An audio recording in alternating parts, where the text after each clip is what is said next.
वो भी सारे इख्तलाफात अब ख़त्म हो गए। वही आफसाब का जो बेटा तला सईद के साथ और सैफुल्लाह खालिद साहब के साथ इनकी सीटिंग हुई है। ठीक है। तो उन्होंने पूरी तसल्ली दी है कि हमारा पूरा ताउन आपके साथ है।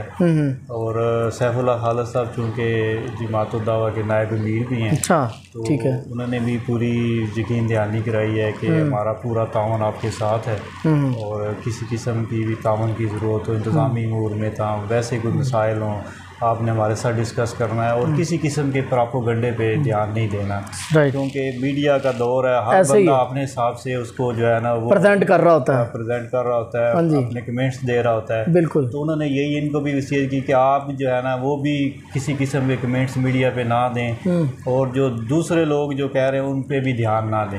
आपका जो भी छोड़ दिया उन्होंने वहाँ से।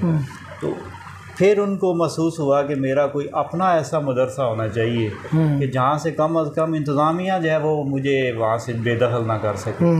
तो फिर मुझे जो याद है कि अभी भी वो ज़िंदा हैं, चौधरी असगर साहब हैं, वो LDA के रिटायर्ड पटवारी हैं।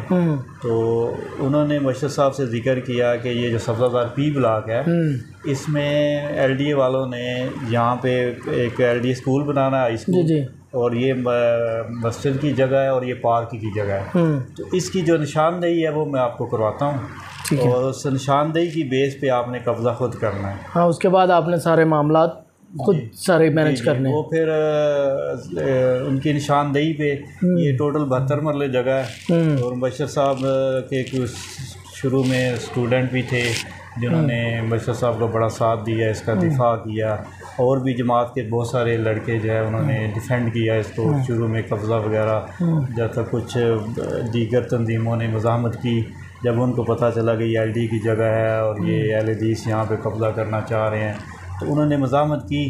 तो फिर हमारे भी अल्हम्दुलिल्लाह साथी जितने दोस्त थे, इनके शागिर्द थे, वो अलर्ट थे, तो उन्होंने फिर भरपूर दिफा किया, कब्ज़ा वगैरह इसका किया।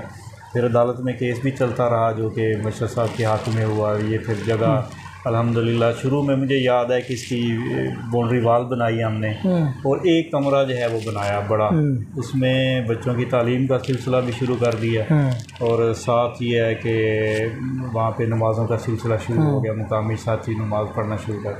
तो ये वो इब्तदाई स्टेज थी।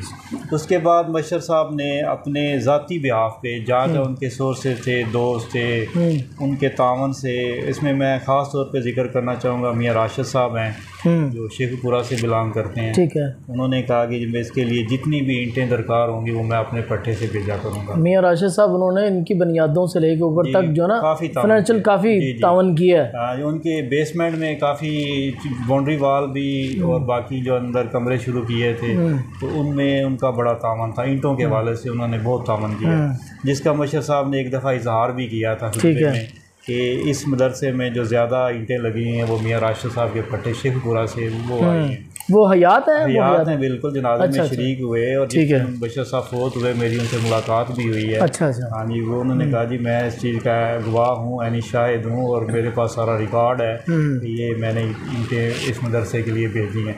बाकी तो इंडिविजुअली इंफरादी तौर पर कहीं से सीमेंट आ रहा है, कहीं से बजरी आ रहा है, कहीं से माली तावन आ रहा है। तो शुरू में तो मदरसा ये इस तरह ये बना है। ये मुझे याद है कि ये इसकी बेसमेंट जो है ना अभी छतें नहीं डली थी, इसके कमरे और पिलर वगैरह खड़े थे। तो इसके बाद का जो स्टेप है वो थोड़ा डिफरेंट है।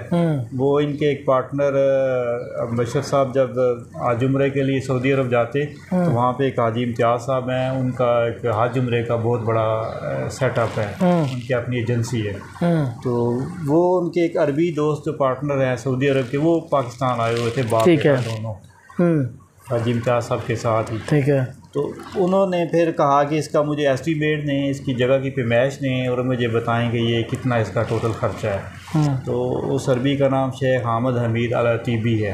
वो हयात हैं? हयात हैं, वो सऊदी अरब ही होते हैं, पाकिस्तान दोबारा शायद वो नहीं आए। तो वो बाप बेटा दोनों आए थे और उस वक्त फिर मैंने इसका एस्टीमेट लगा के जगह की सारी पैमाइश एस्टीमेट उनको दे दिया। बेसिकली आप इंजीनियर हैं? मैं सिविल इंजीनियर हूँ और बिल्डिंग से ही रिलेटेड मेरा काम सारा। इधर भी मैं बैरिया में एक बिल्डिंग का ही काम कर रहा हूँ। तो वो फिर एस्टीमेट भी मैंने दिया, उसकी सारी पैमाइश वगैरह उनको दी। तो उन्होंने फिर उसका फ़ंड भेजना शुरू कर दिया। वो भी जो उनके पार्टनर हाजी साहब उनके ज़रिए वो आता खर्च होता। फिर बशर साहब ने एक इंजीनियर हायर किए जिन्होंने इसका बाकायदा डिज़ाइनिंग की, एक्सटीरियर इंटीरियर। वो भी अब दुनिया से रुखसत हो गया, लेकिन उनका जो बेटा है वो भी हयात है। और जनाजे के बाद मेरी उनसे मुलाकात भी हुई थी उसी दिन, तो जनाजे में शरीक थे।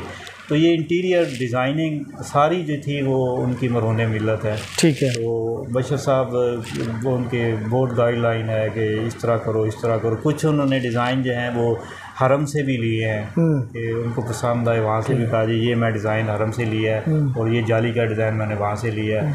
तो उनका बड़ा कंट्रीब्यूशन है।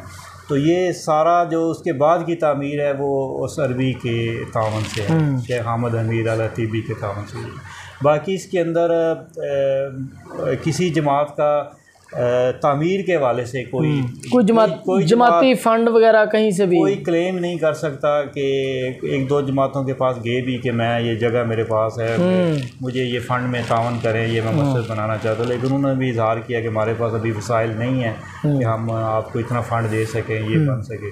लेकिन इसका मुझे याद है कि इसकी 3D वगैरह उस भी कोई 2.5-3 लाख रुपया 3D बनवाने पे बशर साहब ने ख़र्च किया। इसका पूरी डिज़ाइनिंग इंटीरियर एक्सटीरियर सारी मुकम्मल की।